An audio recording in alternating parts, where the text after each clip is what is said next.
Welcome back to another episode of the Lore Library podcast. I'm your host, Sarah, the Lorcana librarian, and my co-host, Annalise, Lorcanalise. and we are here to do a deep dive into the lore and story and art behind the trading card game we all love, Disney Lorcana. So today we're taking a huge look at the Reign of Jafar new set comes out this weekend. So very exciting. May 30th is when we can look for that at your LGS. Very excited because I'll be doing some sealed events on that weekend and can't wait to get my hands on the cards. But in the meantime, we've been seeing lots of spoilers, where I think we have all the cards revealed. So Annalise and I have taken a deep dive looking into the art and kind of what can we see about the story that's going on about the reign of Jafar. So last we saw, we were at Archazia's island. Archazia was training our Glimmer friends how to kind of be better glimmers. So we see Bolt kind of navigating traps. We have some of the madrigals doing like some puzzles and things. And so from there, she's also teaching Shanzi, Venturo, and Martin the art of dual inks. So now we've discovered dual inks as a part of our toolkit, and we're looking at just kind of exploring her library, what is around there. And that's what we did in the last episode. And what we kind of started to see was this hint of Jafar, right? He was kind of in the sands. We saw some stuff like little hints and glimmers of it, but kind of the story coming together. But now we see in the Reign of Jafar in the card art, he has basically transformed Archazia's island into his own palace. And now with the power of obtaining the Hexwell crown and putting it all back together, he can create this kind of large scale illusion. We see a lot of the characters in different parts of the island being affected as the sands are kind of taking over. So that's where we are. What I like is that we're seeing a lot more illusion characters, which I think is kind of a cool like aspect of Jafar as kind of a sorcerer, right? So like what Yeah. kind of stuff are you seeing that you can harken back to his character from like Disney films, right? Yeah, I feel like it's nice to see like his power growing too, because in set 7, seeing like the illusions are these like animal characters. It's like the basic ones that are like allies and like supports.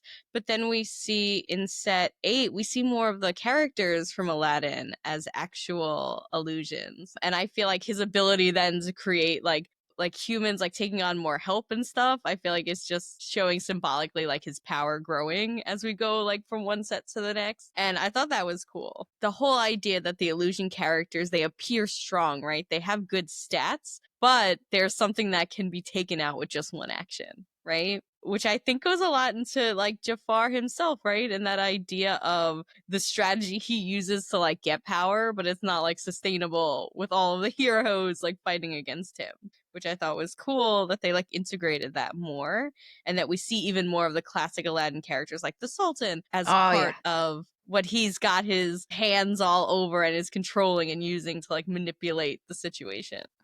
Raja as an illusion was something that we saw in the last set is kind of like a hint of what was coming. And a lot of people were like, "Why don't we have more illusions?" And I think that that's why is because his reign hadn't fully been established, and so they were kind of just like sneak peeks of what was to come. And now that we have all of these characters, yeah, seeing all the different characters that we know and love from the Aladdin movie under Jafar's spell, which we see happen to Jasmine, right, in the movie, and now to see it kind of on this large scale, but in the realm of Lorcana and having this illusion mechanic be a part of how the cards are operating, how we play with them, kind of is exact reflection of his power in the movie and also in the cards, kind of bending people to his will, getting people under his control and using them for his benefit. Something we saw in the last set in Archazia's island that now we're kind of seeing a shift is moving from nature to more of like a harsh, barren landscape, seeing all of the greens and golds kind of like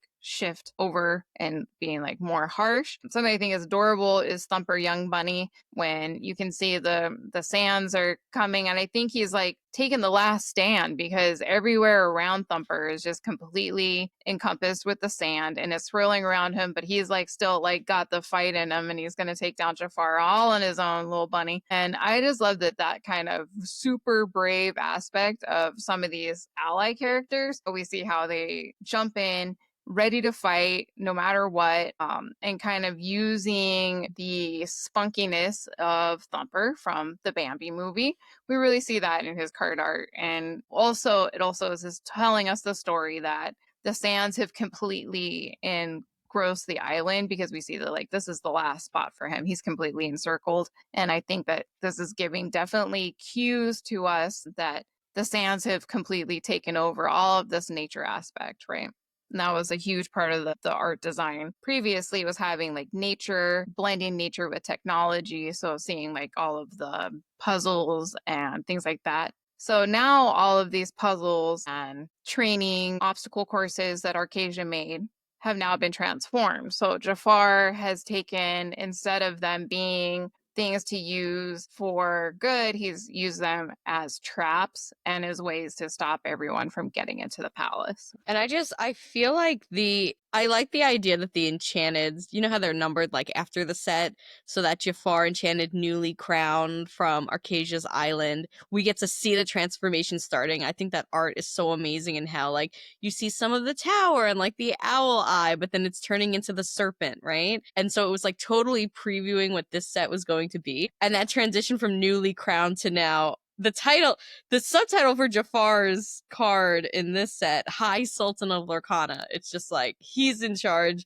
he's the boss. There's no transitioning anymore. His whole background is just like him. It's so like the colors, the art, the style. It's more graphic though too. Like the illusions of the serpents, there's such more detail in Okay, that yeah. card art.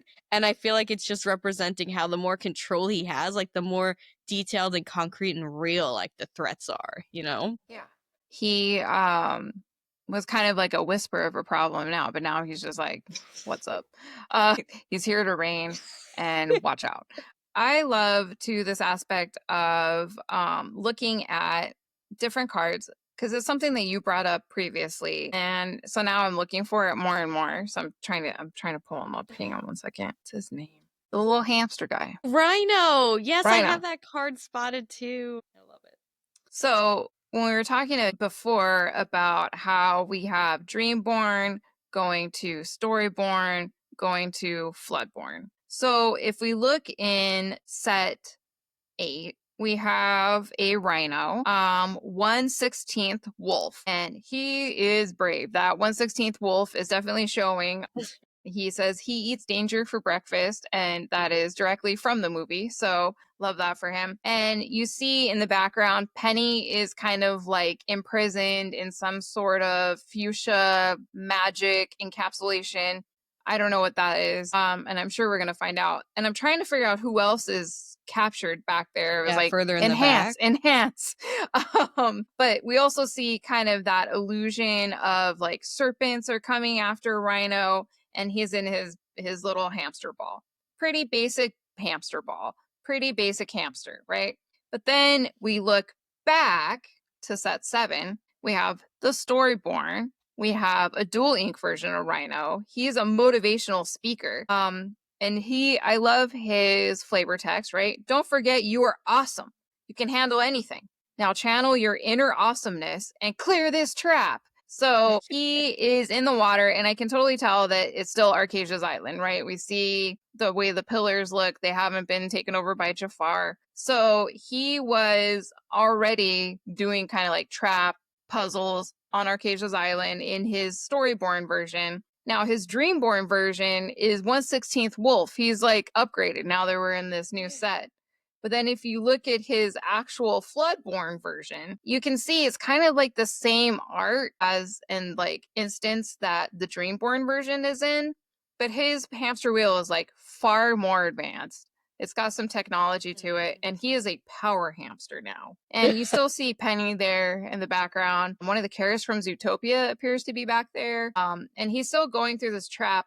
And something that I'm wondering is if this area and if these traps are the same traps he was going through when we saw him in set 7 in those water traps, but now Jafar has used his illusion power to kind of transform those traps into this. I don't know if you saw any other instances where you felt like the Archazia Island traps got and puzzles got turned into Jafar style ones. When we think about like the DuckTale characters, right? Our first 3 for the set, and getting to see how they're dodging now kind of the similar like style of how the water was, like Yeah, shooting out, but instead we have the serpents like shooting out the beams. I think that that's like a lot of fun, one that it's like continuous, like they're all going through all three of them. these like obstacles, all 3 of them together, yeah. And that it's a return to magic versus technology, like you're saying, is really like portrayed in those cards. Because I would imagine that like it's similar to how the training ground that we see in like some of the other cards like Bolt are laid out, Yeah. but this Jafar influence on them, which I like, and the artistic style being a little bit more abstract, being a little less detailed in the background too, because it's like magical, so it's not something you like firmly get your grasp on. And I like that because I just think it goes with like the desert vibe, you know what I mean, in the Yeah. background. And yeah, because it has a lot of like warm orange and red and pink tones and things like that. And before we were seeing blues and greens and cooler tones. And what I think is interesting here too is that we see with Louis, the one cool duck, he's wearing green, which is a like direct contrast to that like red and pink environment. And I think that that's kind of like giving a visual cue that he is one of the good guys. He's here to help. And it almost feels like he has seen these before, right? He says the snakes are cool, I guess. Pretty standard trap though. It kind of like he understands traps, he's been around traps, and that's just exactly what like the DuckTales series is like, and seeing like the 3 of them go through different things. They're accustomed to this. So it's cute that it is still harkening back to the classic character that we enjoy, and then seeing how they're blending the new story of like him trying to traverse these traps and get to Jafar. And I don't know if they're going to try to take the crown away from him or what the plan is there, but yeah, just seeing how they cut it comes through, right? Yeah, and I feel like that also goes into one, how Jafar is not very original. He kind of just like is copying and using things that he can, which is, you know, part of his demise, I'm sure. Yeah. But it also reminded me of like this one, like these cards specifically, it gave me like this Mission Impossible feel, but like make it Disney. You know what I mean? Yes. Which I love because it goes back to what you're saying and what to the like the narrative writers had mentioned before in one of the articles. I think it was like the gamer one. This idea of someone should pick it up and it's Disney, but then there's this story going on. And I like how they play around with like foreground versus background. I feel like it's either the foreground or the background is the story of Lorcana, but not Yes. both. One of them has to Ah, feel really true to the characters and true to just like their Disney, like who are they from their individual stories. And then the other one they use to like play around with, well, what's going on in our realm of Lorcana specifically right now. yes. Yeah. And it is such a good, like, seamless blend where they can belong in silos in isolation, but it still just like blends so well together that you're like, yeah, this is it feels very Disney. It feels very original, but yeah. One thing when you're talking about background, foreground, things like that is the Lena Saberwing Pure Energy card. I feel like in the very background, we're looking at Mrs. Incredible. But you've mentioned that, yeah. And when you're talking about like Mission Impossible kind of vibes and like action vibes and going around traps and things like that, feels like a very incredible thing to do. And I was like, what else was Lena Saberwing involved with? So I was trying to look back at her other ones, couldn't find any other Incredibles in the background. So I don't know. Well, But we that know was a they're gonna nice little tie it in. Easter egg that I think I may have found. I don't know. I don't know who the duck is next to her. There's some sort of very large duck. We have been taking some guesses online that maybe that's Darkwing Duck and Chen Po combined. Oh yeah. Nobody really knows. Who knows? In a future set, there's some kind of like some kind of machine that blends people together. Dual ink. Talk about dual Exactly. glimmer. Let's go. Dual ink gone wrong. No, It's like, no, no, that's not what we meant. no. But yeah, she's got like what looks like a little friendship bracelet on. And if you look at her one of her previous cards, the flavor text is "Born from shadows, saved by friendship." So I think, Aw, and that's an so original. sweet. Like they wrote that. So I just wonder, like, who's her friend? What's the story? Can't wait. But Going back to I also Bolt. want to bring Yeah, up Bolt, right? We're going to talk about Bolt. Yes. same mind. Yeah. So the Bolt Stare ability specifically targets an illusion character, right? And he was a card that we got last set. And the card that I'm talking about is, let's see, let's pull up his actual. Bolt Super Dog. There we go. Amount of. But Bolt, oh my god. I love the progression of the cards from last set to this set, from Storyborn versus Floodborn. There's a whole story here being told with his cards and the art, and I love that. Yes. Yeah. Even with Penny, like you can see her putting the dual ink collar on him. Penny Bolt's person, and she's putting on the little collar like you've graduated up. I'm dual ink because she's dual ink for that card. She's like, I'm dual ink now. You're dual ink, and it is precious. Yeah, he's doing a whole training when he's dependable friend. He's just a little puppy. He should have a puppy thing on him, but yeah, he's training. He's working Well, out. that's He's what I getting there. loved. Yes, dependable friend and then headstrong dog. We get to see an amber him, a steel him, just training, just our regular pup getting stronger. Yeah. And then they merge together into the Floodborn, and it's just gorgeous. It's beautiful. And I definitely think we need to bring up Bolt down but not out. Because here he is as a dual ink puppy. He's kind of like in that like awkward in between phase. If you look at his art, his card art, he's like, if you've ever had a teenage puppy, this is a teenage puppy. And he doesn't have that collar that Penny's putting on him. So he hasn't like graduated up yet, even though he is dual ink. He hasn't graduated up into that super pup yet, the full on dog. And he's got his flavor text is the only power you need is the power of awesomeness, which he's quoting Rhino, which is adorable. But if you look in the background, it looks like he may have taken out some of Jafar's traps. Yes, So, the yeah, I destruction think behind. I love it. The destruction, and he's got this face on that's just like, I'm a good dog, right? Like, tell I'm me a I good did a boy. good job. None of your powers are working, he says. Which is like when you look at a puppy face like that, none of your powers are working. You're like, I thought I wasn't going to give you treats. Here's all of the treats. Look at that face. Like, I have no power against Yes. that puppy. I can tell you that much. Freaking adorable. Yep. So, And I yeah. like how they play around with this with the story, right? Like him not actually having powers versus him in the Floodborn actually having the superpowers, right? Yes. And it's like that they gave us that in Arcasia's Island. We see like the lightning bolts around him. It goes so well with like the amber color. He's dodging the like different traps. And if you look below, right, on this card, if you like zoom in behind the words, like behind his abilities, you can see the outline of the Jafar, like the serpent and the like sand and everything, which I love because it's like, oh, it's coming.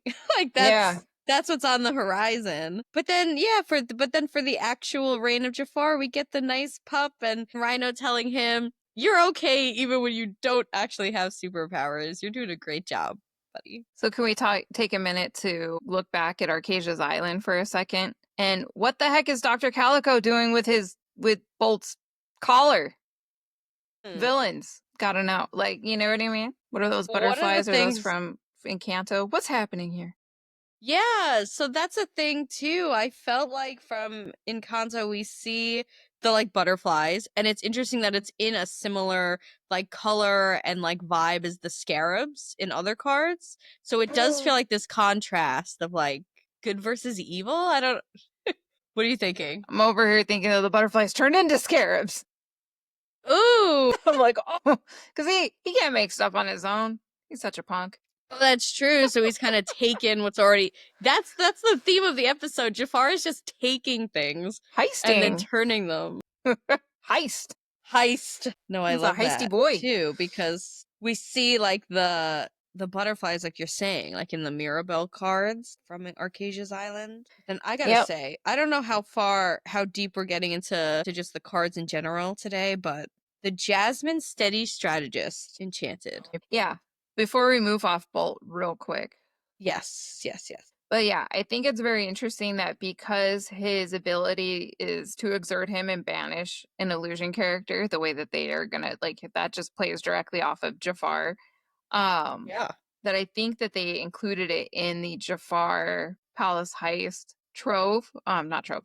The Jafar's Palace Heist Illuminator's Quest because it feels like such like a natural like defense against what's happening there. And I think Bolt's just a great example of, they put him into a set, he got enchanted, and just being such a part of the story. It's like a reminder to us that on one end, we have characters that have been here since, the first chapter, but we're always getting new characters and the storytellers aren't afraid to like put them right into the action because they know the fans just want it because we love the characters, but two, because Disney does feel like a cohesive like vibe, you know what I mean? Aesthetic can like they can all play into one another. And I like Yeah. that they like Bolt just jumps right in here and he's part of like the main storyline basically with Reign of Jafar, which is so cool. Which he would. Like, for Bolt, he's used to being on a TV show where it's a new thing every episode. He's used to that. Like instantly like Penny's dad's missing. Let's go. They're adventurers. They're always ready for the next adventure. Yeah.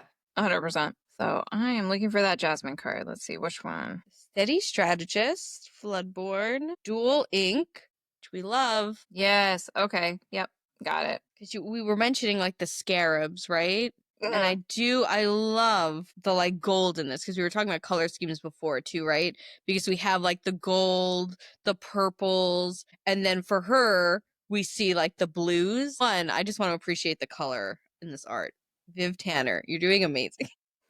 I love the contrast of the gold in this art because we have like she looks, right? Like realistic are Jasmine that we recognize. And then it's not exactly the same like sand texture and color though of the other cards. Because I do Yeah. feel like when we're thinking about this, of her being Floodborn, a hero, a princess, like she is someone and her actual always planning ability that you're revealing ally character cards, right? And we have so many allies and so many like different characters who aren't like Aladdin specific, but are who are helping out in the storyline. So then to have like an Aladdin story specific character, I think is great. That is like has a little bit of a buff with ally cards. It kind of brings together that whole story, you know? When And then I feel like she's taking the scarabs back. I feel like because they're like around her, but she's no fear or anything. It looks like a strong, like, you know what I mean? I love it. and the Raja is the Raja illusion, which it feels like she's harnessed back to as well. And I love the Yeah, she's details taking of back the power. like the chains that are on her hip and things like that are very sapphire coated with the geometry to Mm. them and like what we see in other sapphire cards. And then to look at kind of the steel aspect to be these kind of in the cool tones. The blues are kind of muted in a way that it harkens back to like that icy steel color.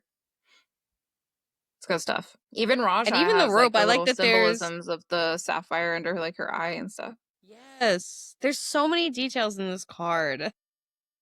Yeah, it's I so love the pretty. rope. It's like an actual rope, which kind of gives that heist vibe that we mentioned. But then Yeah. it also has that shading of the blue where it looks a little bit like an illusion as well. So it does. It makes me feel like Jasmine has figured out how to like harness some of what Jafar is doing and like make it her own and like take back that like power, which I love. Yeah. And when we look at the non-enchanted version, the standard issue version of the Jasmine Steady Strategist, who is she pulling up? Whose hand is that? Is that Aladdin? You know what I mean? Because if we look at other cards, I feel like that might be. Let's see, which Aladdin would that be? Aladdin's got a lot of cards. My goodness. He does. He does. Yeah, the Vigilant Guard, a Dual Link Aladdin, which is kind of because you see a lot Jasmine in the background of that card. So I think it's nice to see them working together and they're both still Sapphire Dual Link working together, which I find to be really, really harkening back to the story and which in the story we see Aladdin doing that same pose that Jasmine's doing to like pull her up onto the magic carpet, right? But in this instance, it's her pulling Aladdin up and onto this adventure. So where Aladdin in the movie welcomed her onto the carpet, and it's this very like romantic endeavor that they're doing. In this aspect, in their floodborn selves, they're kind of more out and on adventures together. It's like this version of their couple, and their dynamic as a partnership a lot better than the let's just float around and take in the view. This is better bonding probably is happening when you got to go through trauma together. We do see. I'm wondering if they will, because we have Flotsam and Jetsam and Chip and Dale. Are we gonna get Prince Princess like a couple card eventually? You know what I mean? Yeah. I think you have to So balance that Tweedledee and because they are Tweedledum, why often not? powerful. Yeah, It's Aladdin and basically Jasmine. the same But thing. also, I won't go into. I'm not gonna totally sidetrack us. I always have Tangled somewhere in my brain. Even in Flynn's card, you see her hair like around him, so the ladies are just really saving their guys this set. But in the background, it's like low key because it's not the main point of the story. But Yeah. I like when they do that, even with the scrolls, which we mentioned last episode. It feels like we're getting to see things, one set at a time, but the storytellers, the narrative writers, they know where they're going. So then we're looking out for, okay, what might be something bigger in one of the next sets, which is fun. It's been really fun trying to like that they have fun putting them in there. So it's always fun to like it's unwrapping the little gifts that they left for us. So I have a real fun time zooming in on my iPad on each and every card that I can. I'm like, what's in the background? But another card I definitely want to talk about is the Minnie Mouse Daring Defender. I keep bringing up this card. It's basically one of my favorite cards from the set. Let's see. She's adorable. I'm so glad that she's a promo so that I can have an entire playset of shiny Minnie Mouse Daring Defender. She shows true valor, and she is the most bravest thing ever, and I love her. She's this mix of Ruby Amber, right? She's a dual link card, and you see her, she has her Amber shield, and she's got her Ruby torch, and she's defending these poor little bunnies and a little squirrel because the Sands of Jafar are coming and they're just so scared. And she's just gonna all by herself take on this giant illusion that we know like completely encompasses the island. And she is literally daring. She is just gonna defend them. And so some things that I noticed though in her card is it's like when the sands are coming in and we see kind of like what happens to these little critters. Like, do they go and do they run and hide in some hidden area? Do they get transformed into illusions? Like, I have a lot of questions about what actually happens to them once the sand touches them. But I think that her like she's standing like literally between the woodland creatures and this thing that's coming, and she has the shield, and so her ability is being a bodyguard. So she comes out, she's exerted, she's the first line of defense, and she's got an 8 willpower on her, so that is beefy. She can pretty much take it.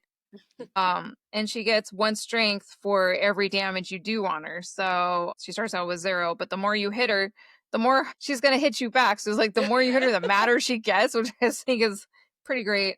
Yeah. Yeah, but just looking at her, like what were some things that you were kind of like noticing about that card? Well, I do like the idea. I love the ability, the true valor, because I feel like it makes you decide, like, okay, I have to get rid of this card based on like the attack. Like, I'm gonna want to strategically not be putting too much damage on it, like from gameplay perspective, because it's actually gonna just like make it harder for me, right? Ultimately, Yeah. to get rid of it. So I want to be able to like brawl, or want to be able to like sisu these cards out. However, as I'm saying that, I remember rotations coming, so I gotta stop You thinking never know, about we're just gonna get those reprinted. specific Yeah. cards. Because if you're just like doing like a little pinging damage, you might actually just make it harder for yourself. So I love that that kind of encapsulates this classic character, right? That it's not an easy one to get rid of. Super beefy stat. And it's kind of like an all or nothing. You got to really commit to getting rid of her, or else she's going to stay there and she's going to keep Yeah. guarding all of the other animals, which is so cute in this art. Just look at them. Like to bring out Bambi in this set and to also have this like aesthetic like in the background is so cute.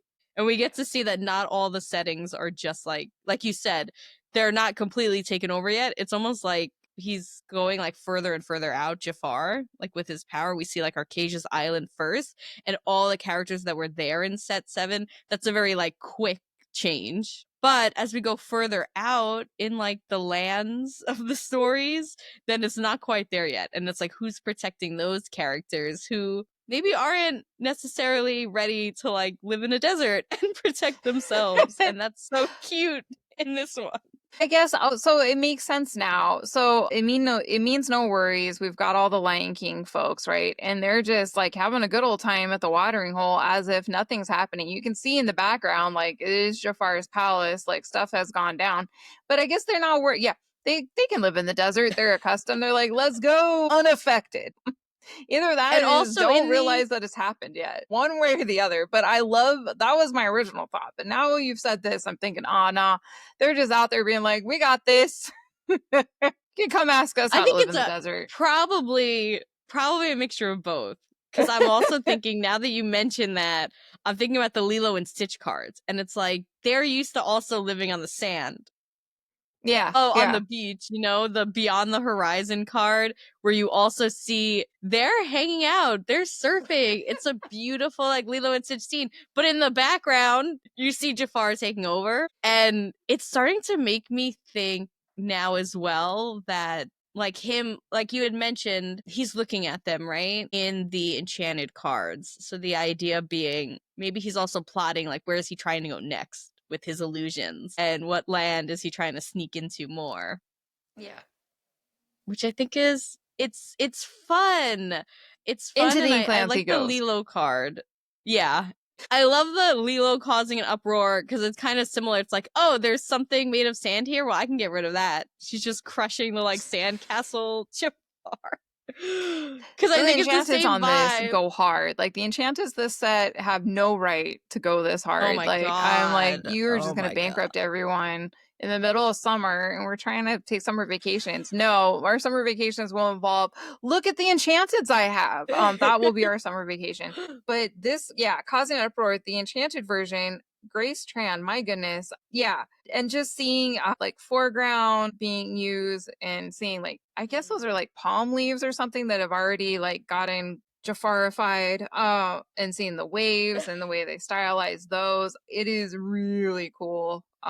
Even the non-enchanted version is really adorable. The legendary, really, really enjoy seeing Lilo in her what scrump outfit. So Yeah, it's so cute. And then also, again, like we keep saying, that idea of blending what we know about the character with the larger story arc that's happening in yeah, Lorcana. So I think they do a great job at that blending. Because even in the Minnie Mouse, like the attire it feels like, okay, this is like someone who's like fighting. But then we have the little bow accents, you know what I mean? We have and even the details on like her shoe, it reminds me of in like when we're in the illuminary or when we're inside of these buildings and we see that same kind of like pattern yeah. in the architecture. And I love that those themes keep finding themselves like in the art. And I Aubrey was Archer noticing also, the Lilo yes. Escape Artist, right? The promo card version where you could get it from the gift sets. She's climbing out the window and Stitch is holding the rope and she has all of her gear. I think she's on her way to go surfing for the Beyond the Horizon.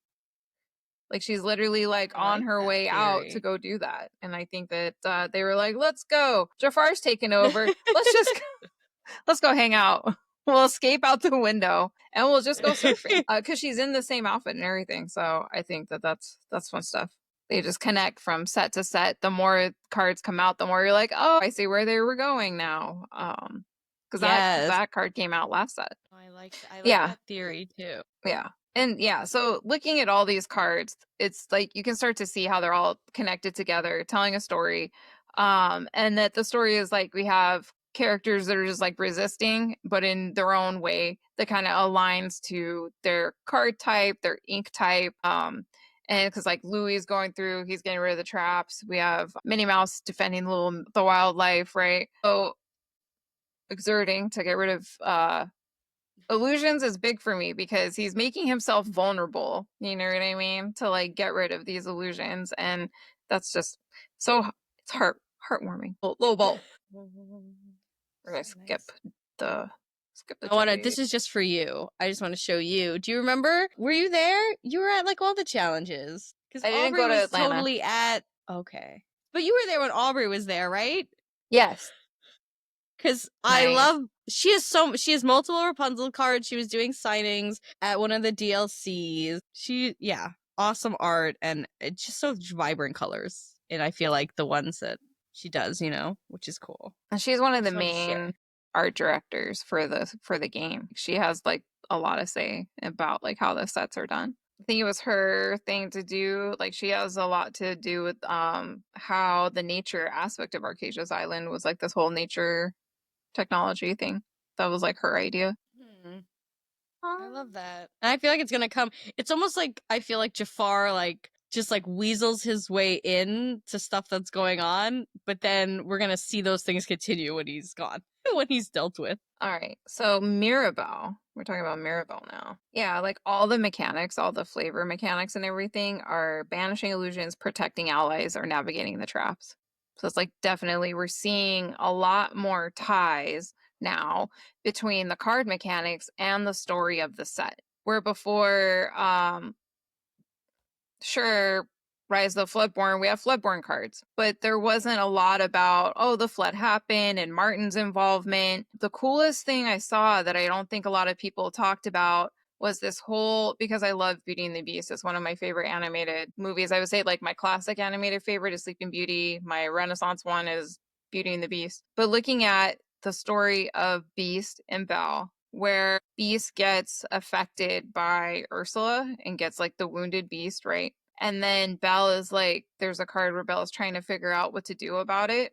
And then there's another Belle where she's deciding to literally throw herself into the waters of the flood to become Floodborn in the hope that she'll turn into something that can save him. And that's how she gets turned into like the Mystic Sorcerer Belle. And then that's why she's moving damage counters. And I'm like, she didn't know what would happen to her, but she threw herself into the flood, and just like how she like threw herself into the castle not knowing what was going to happen to her, but like had to save her dad. And I'm like, that's on point to her character. But yeah, there's like a lot of little cards that just like with the rose lantern and like that whole, I'm like getting all teary-eyed because I'm like, it's so cute. But yeah, just like seeing that story, like just thinking about her bravely like throwing herself into the floodwaters to become Floodborn and in hope to like save him as a last ditch effort. And I was like, oh man, shut up, Lorcana. No, you're crying, Lorcana. And it just works so well with the characters, like you said, like their awareness in this world. If Lorcana's like the realm, these characters are aware they're in it. And Yeah, they are able to interact with it, which is like a nice storytelling, like perspective. it's so cute. Makes my little Disney adult heart warm. Tell you that much. Okay, so what I want to talk about is Mira Madrigal, Curious Child. It's her Storyborn Hero version, where she is like she's interacting with like a bunch of scrolls. We see like the background is obviously the Arcasia's Islands library. And so I think we see like basically what the library looks like before the transformation. It makes me wonder, is this a part of the library that is protected and it doesn't actually get affected by the transformation, or does it get transformed? And there's just so many notes. Like, what are we looking at on the notes that Mirabelle is looking at on that scroll? But then there's so many more like on the shelves, right, to discover. And I need to use like Google Translate or something on the scrolls. But if that's Atlantean, I'm gonna lose my mind. If we're looking at, you know what I mean? I was like, Yeah. oh no. If we're looking at Atlantis lore hidden on there, My goodness. Well, then Because I that could know that also help Milo us. and Kita are like on their way somewhere, right? So, Yeah. and they have coordinates. I don't know where they got them.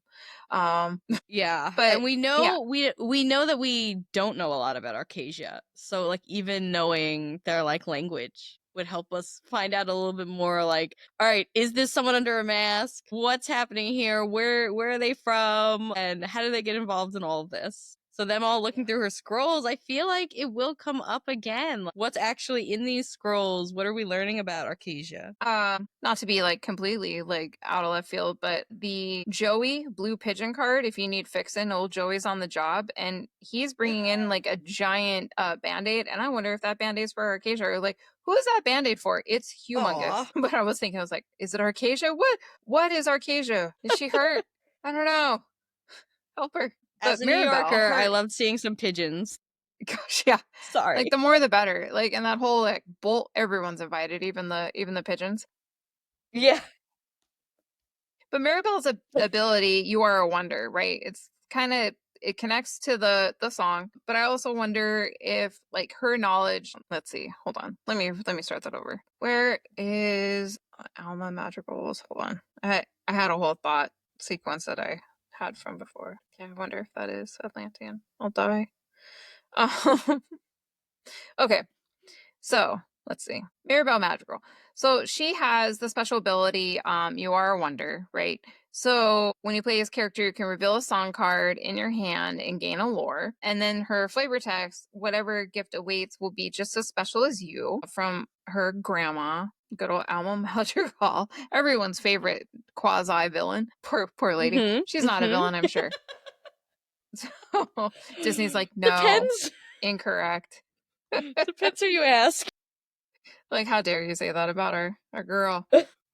Yeah, no, but I think that like her knowledge of stories and her somehow whatever she's doing with the scrolls holds the key to what will help with Jafar. And somehow that will be kind of like in her movie, the gift was her and her ability to do things like her ability to look at these scrolls and read them and like, give us the knowledge is going to somehow help us in our quest to take over Jafar.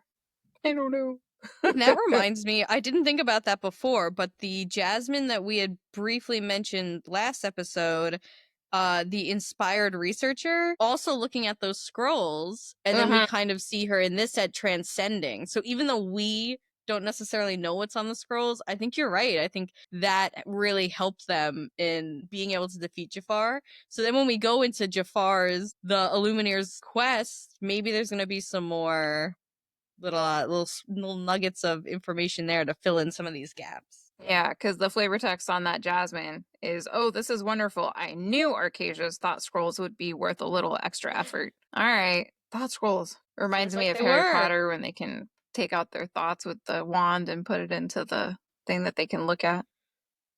It's That confession Dumbledore time. has I in have his never office. What is that seen called? I've never seen or read Harry Potter. Confession. It's coming. I used to, when I was young, it was a big deal. Now other people be like, "Oh yeah, I haven't either." So because someone was like, "Let's go to this park," and I was like, "The only place I go is Disney World. I don't know what's going on over there. I don't know what's going on in any other story." Yeah. That blows my mind. This is like mind absolutely blown. I gotta tell you, when I was an English teacher when those books came out. Ooh. Yeah, and I was so deep into the Harry Potter train, I was dressed up at midnight releases of the I books. love that. When the movie came out, I had the trailer bootleg saved onto my computer. And then I would play the trailer because it had the music in it. So then I could capture the music and turn it into a WAV file and put it on my super fancy flip cell phone because this is back in the day of dinosaurs. Turn the Harry Potter like music like I to hear from someone. So for me, if not Disney, then Slytherin. So to hear from you, that information just boggles my absolute I'm mind. sorry. I'm sorry. Um, I am a I Fantastic Beasts stan. That is my trilogy of choice. And So if you don't even have to deal with the little punks from Gryffindor with their like, I'm not popular enough racists and stuff. It's a little much. Harry Potter's a little punk. He's not my favorite. Gryffindor, don't like them either. There's a bunch of I'm just gonna nod tryhards. I along like, can't handle it, man. I know. Like, I know what you mean. get good. And then my family, I didn't want to be in Slytherin. I took the test. I was like trying to get into Ravenclaw and I was trying to game the test. Every time it gives me Slytherin, I always get mad. And my family's like, well, that's how you know you're in Slytherin because you're trying to game the quiz to get the one you want. There's See, I nothing know more enough to Slytherin than know. that. Yeah, they're the sneaky ones, right? Yeah. I got Not pop sneaky. culture. They just have ambition. I'm sorry. Oh, I'm sorry. Which causes some of them to be sneaky. Not me. I'm sorry. Put some respect on that name. I'm gonna write down a note. Don't call a Slytherin sneaky. My Harry Potter lore expands. Just means we're really smart and really, really driven. Okay? I believe you. Just because stupid Malfoy wanted to make us all look like jerks. Sure. The loudest ones. It's always the loudest ones. Man. That's what I was talking about last episode. When you're like watching the news, and you're like, it better not. I'm like, it better not be Slytherin. I'm like, of course, Malfoy. Thanks a lot, guy. God. Yeah, usually with Harry Potter references, I'll just nod along. It's like a thing if I tell people. You're like, sure. I'm just like, oh, I yeah. know what a sorting hat is. That's a great reference. You're like, chocolate frogs all the time. Whatever I've you had say. butterbeer in every form.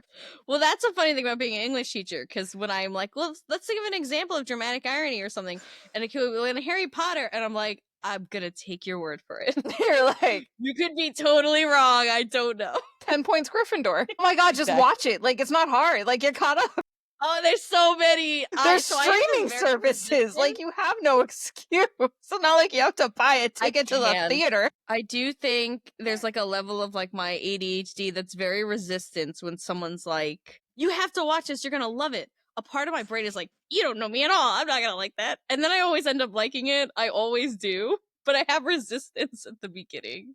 That was me for the first 3 years of Harry Potter. I refused because I was like, it's way too popular and I'm way too cool for popular things. I'm sorry. Same thing with Twilight. I feel like it's been Same thing with Twilight. It's been too long. And then you do it and you're like, this is delightful. I know. People always tell me to watch Game of Thrones, but I remember when Game of Thrones was coming out. No, gross. Breaking Bad was coming out and they would come out on the same night. The kids wouldn't understand this. You had to pick one. You couldn't watch them both if they aired at the same time. And I was a Breaking Bad girl. So I'd watch Breaking Bad. So I never watched Game of Thrones. And people would be like, but it's on streaming. You can watch it now. I'm like, no, it's over.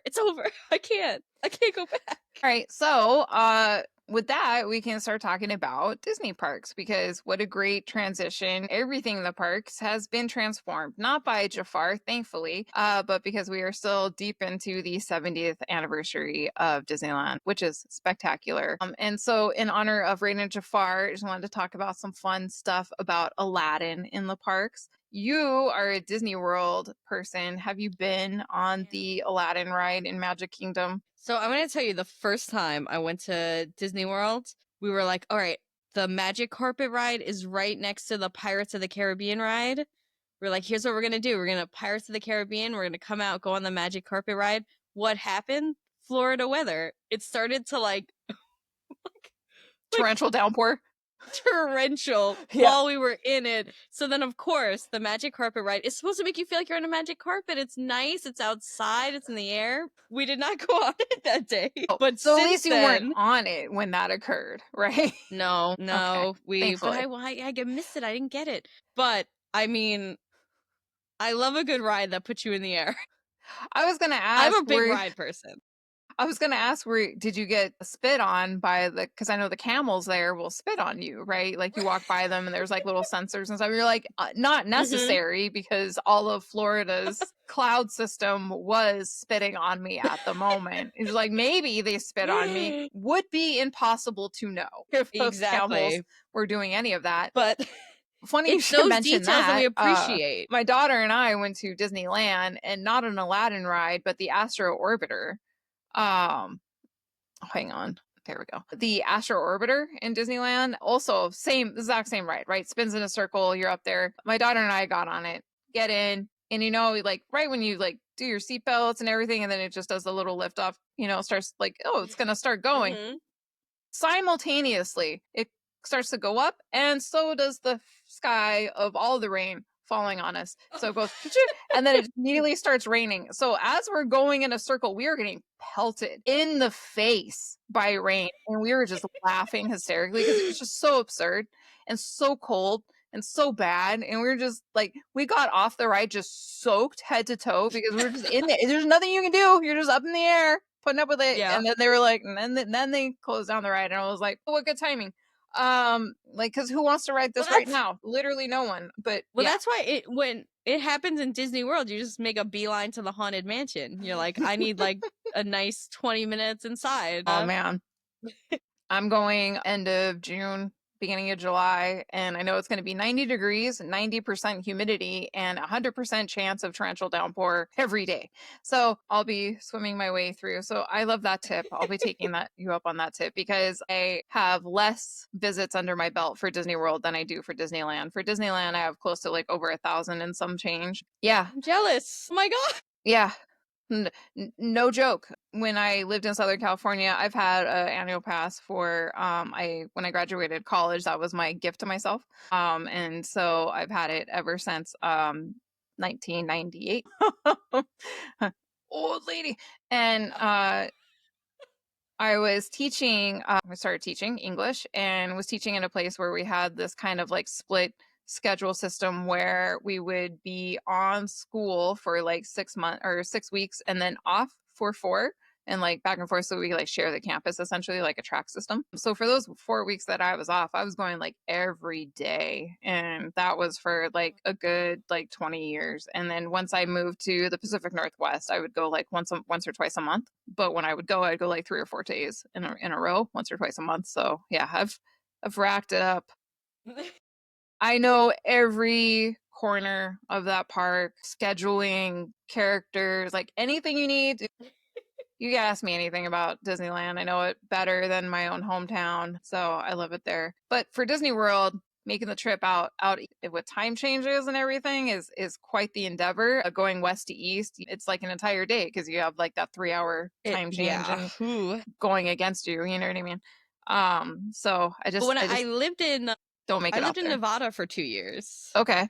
And that's when I would make my trips to Disneyland. I wonder, you've been there so many times. Like, you might have been there on a day I was there. No joke. I would not doubt it. I was at Disneyland more days than I was not. You know what I mean? Like in a calendar year. So yeah, no. Every chance I got. If I was working, I would go after work or on the weekend. So because I just lived right there. So those were the days. Yeah, no. Luckily, we have pretty good flight prices going like down. You know, just going down the coast. But it's the one thing I miss down there. I really do. One of these days, I want to take a train ride down there and just kind of like take in the I love scenery. that. Costs the same as a flight, so that's why I haven't. But I'm like, I could be there in 2 hours and be on a ride. Right. Which, yeah, But so if you're planning a trip to Disney World, get on those outdoor rides before it rains. before it rains, pro Check tip. those off your lists. Yeah, Get them done. yeah.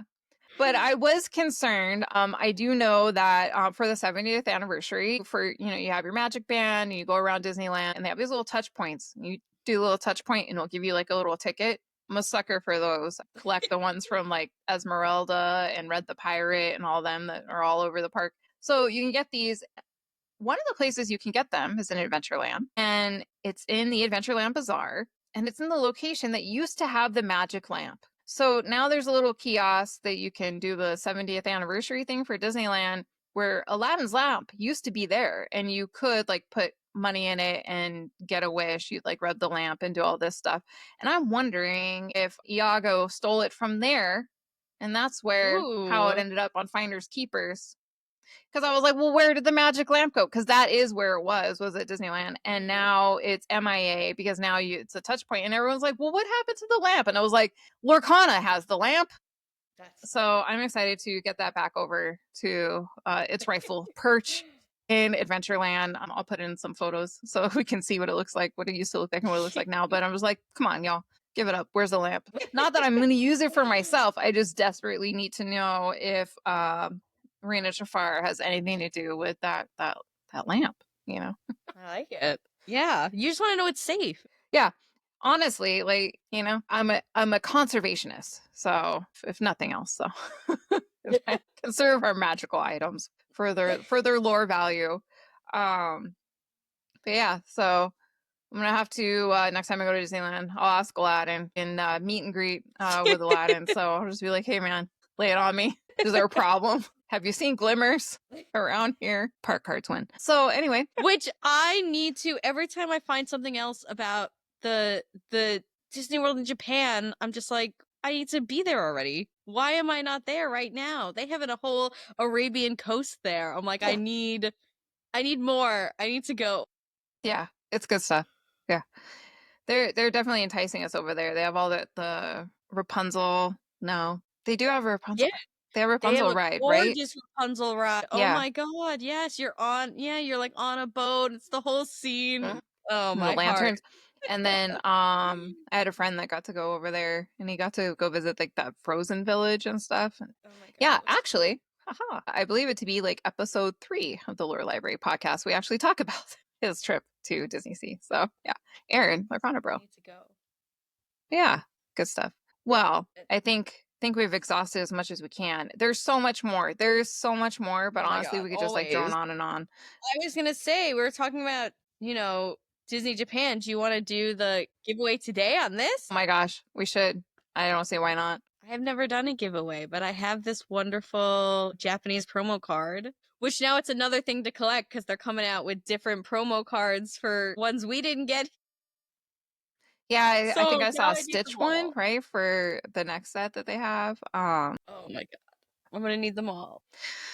It's gonna be a problem. So yeah, we have this wonderful Snow White promo, and we'll throw in a $25 gift card to our friends over at Prismatic Defenders. You can get some Prismatic Defenders of your own. I have some holograph sleeves, but instead of trying to mail them off to you, let you pick out the color and sparkle that your heart desires. We'll give you a $25 gift card over there, get you some sleeves, some inners, and protect this sweet baby of this Of Japanese course.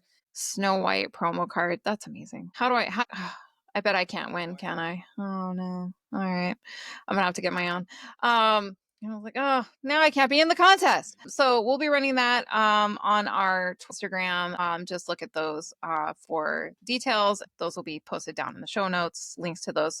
So thank you, Annalise, for donating that card. That's amazing. And thanks to our friends at Prismatic Defenders. So yay. And if you don't win the contest, that's okay. You can use Lore Library at prismaticdefender.com and get 15% off whatevs.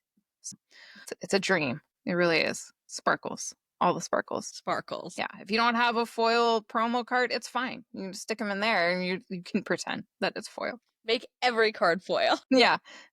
I like to call them faux foil, but it's a good time. Faux enchanted. I wouldn't go that far, but yeah. Enchanted is just too good. The art's just too good. Yeah. But with that, I am Sarah, the Lorcana librarian. Annalise. Lorcanalise. She's still trying it on for size. So My name again. it's new. And this has been the Lore Library. The Lore Library.